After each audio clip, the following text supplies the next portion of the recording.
Hey guys, I hope all of you are fine and doing well in your lives. Guys, my today's video is according to the reset, trendy, demanding, and stylized patterns of today's world demands, and the highly eye-catchy and attractive design patterns that totally young girls, fashion-loving girls are looking for. So guys, now let's move towards our main concern, that is how you can design these patterns. So the answer to this question is, friends, very simple and easy. That is, you can make a lot of choices for the patterns that are being used or could be used to make these very beautiful and stylish dresses. Yes, friends, you have heard it right.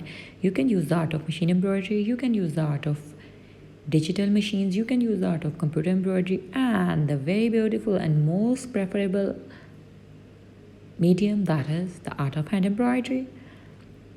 So use these patterns as a prerequisite and design your dresses and become like a very beautiful and exquisite designer by sitting at your home.